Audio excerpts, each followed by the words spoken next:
You're watching Batesi TV. Good afternoon and welcome to Batesi TV Spotlights. I am Felicia Lalu and I'll be bringing today's top local stories.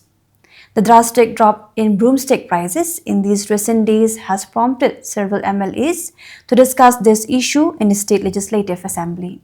This time, UDP MLA from Amarem constituency, Bak Lakeman Drumboy, raised the matter in the form of a question to the government, inquiring about the state's broomstick production and its price per quintal. Responding to the query, Agriculture Minister Dr. Amprin Lingdor informed that Meghalaya produced 66,831 metric tons of broomstick in 2022 to 2023, 75,680 metric tons in 2023 to 2024, and informed that the figures for 2024 to 2025 are still being compiled. Regarding broomstick prices per quintal, Dr. Amprin stated that in 2022 to 2023, it was 12,188, which dropped to 8,400 in 2023 to 2024, and further plummeted to 4,658 per quintal in 2024 to 2025. When Bak Lakeman Drumboy asked what measures are being taken by the government to assist farmers affected by the price drop, Dr. Amprin responded that in 2024, the government procured broomstick from farmers, spending 4.76 crore to purchase 500 metric tons. On January 10, 2025, the government initiated the CM Assured program, ensuring that broomstick will be bought at the fair price if market price falls too low. Chief Minister Conrad K. Sangma mentioned that through the Prime Hub initiative, some groups have established broomstick processing units, including one in Wajar and another in Maukenrao.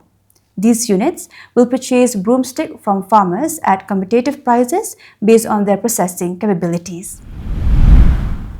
In response to a question from Maringkeneng MLA Hiving Stone Kharpran, if the government has mechanisms to prevent the injection of formalin into fish, Chief Minister Conrad K. Sangma stated that the Food Safety Department, in collaboration with other agencies, conducts inspections and tests on fish sold in market to detect formalin. However, he acknowledged that it is impossible to check every single fish. Despite this, authorities are making every effort to ensure food safety. He also revealed that between 2020 and 2024, the state established 3,230 fish ponds with an investment of 97.68 crore. Meghalaya requires approximately 32,000 metric tons of fish annually, but current domestic production is only 20,000 metric tons, necessitating the import of 12,000 metric tons from outside the state. Several MLAs from Garo Hills expressed their disagreement with the resolution proposed by opposition leader Dr. Mukul Sangma in the State Assembly to declare Tura as the winter capital of Meghalaya. While they acknowledged the significance of the proposal, they ultimately opposed it, except for Rupa M. Marak, MLA of Dadengre, who supported it. MLAs who opposed the resolution included Timothy D. Shira, Resubel Para, Jim M. Sangma, Rongjeng, Malthon J. Sangma, Mendy Pathar, Sibir Marak, Rangsa Kona, Brening A. Sangma, Dalu, and Rupert Momen, Karkota. For several years, Resubel Para MLA Timothy D. Shira rarely got the chance to speak in the State Assembly due to his role as Deputy Speaker. However, this time, he stood up to address Dr. Mukul Sangma's resolution to make Tura the winter capital. Taking considerable time, in his speech, he recalled the shared history of the Khasi and Garo people in the formation of the state. However, in his closing remarks, he surprised fellow MLAs by stating that while he appreciated Dr. Mukul's idea, he could not support the resolution due to his current position. Dr. Mukul Sangma argued that establishing Tura as the winter capital would strengthen the bond between Khasi and Garo communities. He also suggested that assembly sessions should not only be held in Shillong but also in Tura, Jawai and Nongston. He pointed out that district councils receive hundreds of crores in funding and should utilize existing infrastructure in these towns to accommodate all 60 MLAs for assembly sessions. However, most MLAs did not support his proposal. Responding To the debate, Chief Minister Conrad K. Sangma highlighted the government's numerous initiatives in Garo Hills, including the construction of mini secretariats, block office, the Raj Bhavan, and preparation for the National Games to ensure closer interaction between the government and the public. Following this, Dr. Mukul withdrew his resolution. The Federation of Khasi Jaintia and Garo People Ramrai Circle on February 6, 2025 expressed deep concern over the stale second phase of the road project connecting Ramrai Krishai to Chaigaon. While the first phase, linking Nongstan Ramrai to Mauthir, has been completed, the second phase is pending with no signs of progress. FKJGP leaders met with the Deputy Commissioner of West Khasi Hills District, Garrett Dykes, to seek clarification on this delay.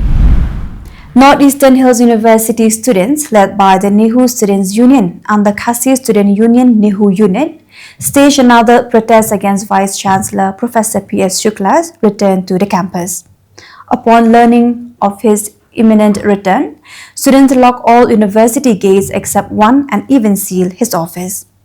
They also stood guard at every entrance to prevent his entry, reaffirming their demand for his resignation, which has been ongoing for months. As part of the Fit India mission under the Ministry of Youth Affairs and Sports, the Meghalaya State Kickboxing Association organized a women's self-defense training session at Marymount Higher Secondary School, Mount Tawar, Shillong on March 6, 2025. This initiative, held as part of Women's Day Week from March 3rd to 9th, 2025, aims to empower women with physical fitness and self-defense skills. The District Disaster Management Authority, West Jaintia Hills District Jowai, in collaboration with Fire and Emergency Services, the Superintendent of Police, Civil Defence and the District Medical and Health Officer organized an earthquake preparedness training and mock drill on March 5, 2025. Held at the 100-bedded Maternal and Child Health Hospital Jowai, the program focused on equipping hospital staff with the necessary skills to respond to earthquakes and assist victims effectively.